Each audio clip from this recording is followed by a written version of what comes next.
Hello YouTubers and welcome to the JK Lenses very brief update on the VR version of the Nikon 2470 f2.8 lens. The first thing to make clear is this is a very brief update and not a full review of this lens. There's already a detailed review of the original 2470 f2.8 zoom lens on this channel, about 90% of which will apply to the newer VR lens. This video does two things. Firstly, it shows the ways in which the new VR lens is different to the original 2470, both in terms of features and in optical quality.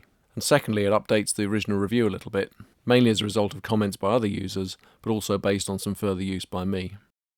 If we look at the specification list for this lens, we can see that in many ways it's a very similar package to the original 2470 f2.8 zoom lens. It provides a constant f2.8 aperture and optical quality as close as possible to that of a prime lens across the whole 24-70 zoom range. In order to achieve this, it's stuffed full of aspherical elements, ED glass and space-age nanocoatings. As an AFS lens, it's focused by Nikon's super-fast silent wave motors, and is completely internally focusing. In the bottom half of this list you can see the major ways in which the new lens differs from the original. Although the original 2470 f2.8 zoom lens was a very substantial lens, the new version is noticeably larger and now tips the scales at over 1 kilogram. Surprisingly and rather disappointingly though, it does seem to use a great deal more plastic in its construction than the original lens, which was pretty much made from metal throughout. The larger size of the new lens has resulted in an increase in the filter size from 77mm, which is used by many of Nikon's professional lenses, to 82mm.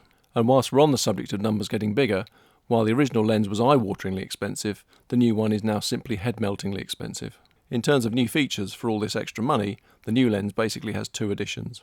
Firstly, when you take pictures with this lens, the information from the camera that tells the lens diaphragm when to stop down and to which aperture is carried as an electronic signal, rather than through a mechanical linkage. To make this clear, Nikon are designating this lens an E lens rather than a G lens, although the E designation has been used before on Nikon lenses to mean something completely different.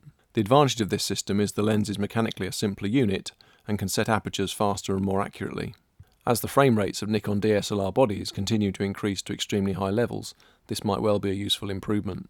However, the downside of this improvement is that this new E lens will only work with the more recent Nikon D-SLR bodies. If you have a camera body which dates from before around 2007, you'll need to check very carefully that it will work with this lens. Probably the most significant feature on the new version of the 2470 lens is the addition of Nikon's vibration reduction or VR system. This system basically corrects for unintentional motion of the camera body during exposure and allows you to take sharp handheld pictures at relatively slow shutter speeds.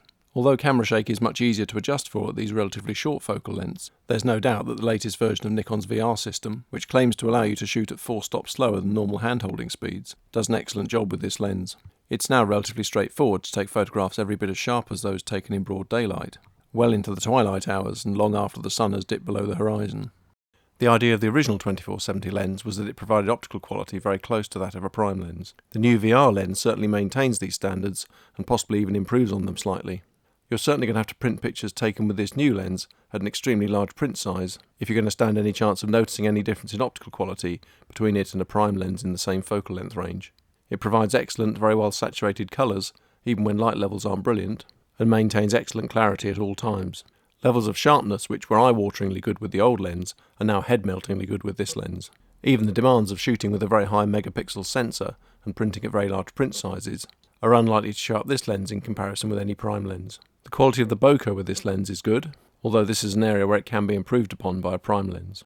Probably the only price to be paid in terms of optical quality for getting this superb performance in a 2470 constant aperture lens is the quite significant barrel distortion at the wide end of the zoom range. Although quite a strong distortion, it can be easily corrected for in post-processing, or with the more modern Nikon DSLR cameras actually in the camera body itself. Although the effect can be quite pronounced, having spent an afternoon taking lots of photographs with straight lines running across to the edges of the frame, it's extremely rare that a photograph is ever actually messed up by this distortion. Although I'd quite like to grumble about this level of distortion in such an expensive lens, unless you spend a lot of your time photographing squared paper, you're probably not going to notice it very much in real-life shooting. It's pretty clear that both this lens and its predecessor do exactly what it says on the tin. They offer the extremely useful 24-70 focal length range at a constant f2.8 aperture and close to prime lens quality all the way. The new lens offers even further refinement in optical quality and the useful addition of the VR system. There's no doubt it's a great lens, but the more important question is whether it's the right lens for you. In answering this question, one of the most useful places to look is in the comments section of the JK Lenses review of the original 2470 lens. Although I've never got as much use out of this lens as I'd hoped, there are many photographers who have, and some of them have been kind enough to share their experiences in the comments section of this review. If you read through these comments, then you'll see that for many photographers this lens is simply indispensable for all kinds of events photography and situations where changing lenses would be extremely difficult. In other words, types of photography which I don't do a great deal of. Although the 24-70 focal length range is an extremely useful general purpose range, building a lens of this size, weight and cost to cover this range at a constant f2.8 aperture and close to prime lens quality results in a lens which is actually quite a specialist tool. And I guess this is the lesson which I've learnt with these two lenses. Although they appear to be very general purpose lenses, they've actually been built with some specific types of photography in mind. Although I don't do much in the way of events photography, comments on my first review spurred me to take this lens along to a couple of motorcycle exhibitions recently. This proved to be an excellent example of the type of photography for which this lens is extremely well suited. In this crowded environment, the lens provided the wide angle and very wide angle focal lengths needed to fit the exhibits in, was able to zoom in to isolate small and medium-sized details on the exhibits, and was also able to provide short portrait focal lengths.